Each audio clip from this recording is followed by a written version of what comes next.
Le Mali continue de recevoir des réfugiés sur son territoire dans un contexte difficile. Ces réfugiés, majoritairement burkinabés et nigériens, arrivent successivement notamment dans les régions du centre et du nord, à Bamako et Sikasso, dû à la situation sécuritaire complexe dans le Sahel en général, mais aussi pour d'autres raisons liées à des persécutions. La ville de Koro, dans la région de Bandiagara, a accueilli cette semaine plusieurs centaines de réfugiés venus du Burkina Faso.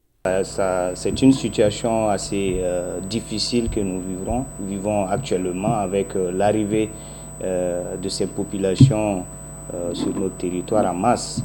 Et cela intervient dans un moment où notre partenaire technique et financier, notamment le Haut Commissariat des Nations Unies pour les réfugiés UNHCR, subit aussi vraiment une restriction au niveau de ses ressources qui ne nous permet pas vraiment d'être dans les conditions, en tout cas d'agir de façon urgente. Malgré la situation, des initiatives sont en cours pour mobiliser et permettre à ces populations venues en détresse de disposer de documents leur permettant de bénéficier de l'assistance humanitaire et faciliter leur accès aux services sociaux de base. Aujourd'hui, ils vivent vraiment dans des conditions assez difficiles parce que ils sont accueillis par la communauté hôte.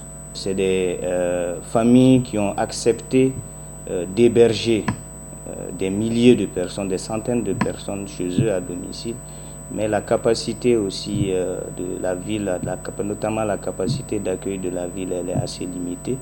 Donc cela se traduit aussi par le fait que beaucoup d'entre eux restent sans abri. Créée en 1998, la Commission nationale chargée des réfugiés statue sur toutes les questions liées à l'asile. Leurs activités consistent à l'enregistrement, la documentation et l'accompagnement des réfugiés durant leur séjour sur le territoire malien. Son administrateur superviseur indique qu'à ce jour, la structure a dénombré 135 837 réfugiés et demandeurs d'asile au Mali et 64 000 qui sont en attente d'enregistrement, majoritairement abrités à Koro.